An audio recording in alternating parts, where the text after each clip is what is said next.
Hi hello welcome back to our channel. ഇന്ന് Sunday morning ആണ്. കൊഞ്ചൂസും പാപ്പൂസും എണീറ്റില്ല. പാപ്പൂസിന് ഹായ് കേട്ടാ. കുഞ്ചൂസ് നല്ല ഉറക്കമാണ്. കുഞ്ചൂസ് എണീക്കുന്നില്ല. മോളിൽ നിന്ന് വന്നിട്ട് പിന്നെയും താഴെ വന്ന് ഉറങ്ങിയതാ. കുഞ്ചൂസിന് സൺഡേ ആയാലും സാറ്റർഡേ ആയാലും നല്ല ഉറക്കമായിരിക്കും.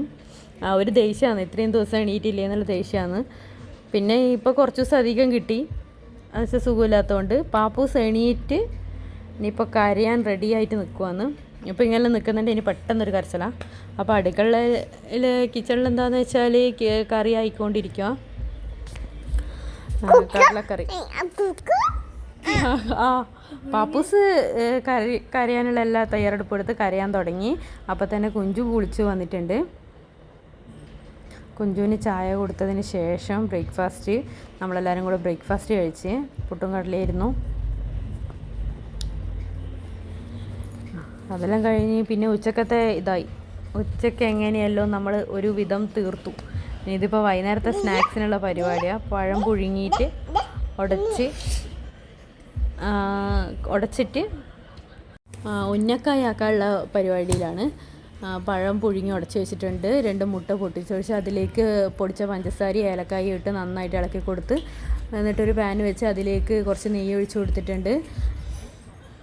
പിന്നെ അതിലേക്ക് കാഷ്യൂവും കിസ്മിസും നന്നായിട്ട് വറുത്ത് കൊടുക്കാം.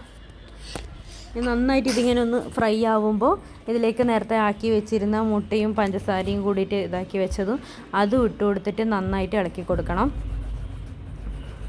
കാഷ്യൂവും കിസ്മിസും കരിയണ്ട, ഒന്ന് ഇതായി കിട്ടിയാൽ മതി, നന്നായിട്ട് ഫ്രൈ ആയി കിട്ടിയാൽ മതി. അതിന് ശേഷം അത് ഒഴിച്ചു കൊടുക്കുന്നുണ്ട്. ഒഴിച്ചു കൊടുത്തിട്ട് അത് നന്നായിട്ട് ഇങ്ങനെ ഉടച്ച് ചിക്കി പൊരിച്ചെടുക്കണം. എന്നാലേ അതിലേക്കുള്ള ആ ഒരു ഫില്ലിങ്, ഉന്നക്കായൻ്റെ ഫില്ലിങ് ആവില്ല. ഉന്നക്കായിൽ ഞാൻ അധികം മുട്ടേൻ്റെ ഫില്ലിങ് തന്നെയാണ് വെക്കാറ്, എനിക്കതാണ് ഇഷ്ടം.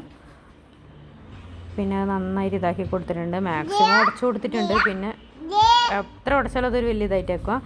അമ്മ അപ്പോൾ അതിനുള്ള ഇതെല്ലാം റെഡിയാക്കിയിട്ടുണ്ട്, പരത്തിയിട്ടുണ്ട്.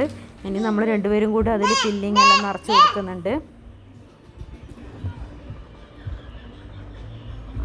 അതൊരു കഷ്ടപ്പെട്ട പണിയാണ്, അത് നല്ല ഷേപ്പിലായി കിട്ടാൻ വേണ്ടിയിട്ട്. ചില പഴം നല്ല ഷേപ്പിലായി കിട്ടും, ചില പഴം എല്ലാം നന്നായി പഴുത്തു പോയാലെല്ലാം കണക്കാം.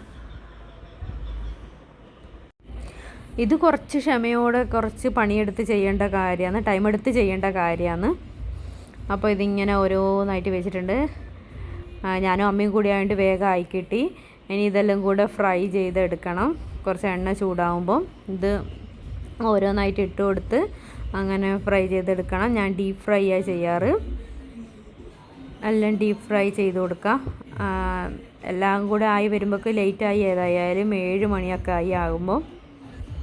അപ്പം നാളെ ഒരു പുതിയ വീഡിയോ ആയിട്ട് വീണ്ടും കാണാം. അതുവരെ ബായ്. എല്ലാവരും എൻ്റെ ചാനലൊന്ന് സബ്സ്ക്രൈബ് ചെയ്യണേ, സപ്പോർട്ട് ചെയ്യണം.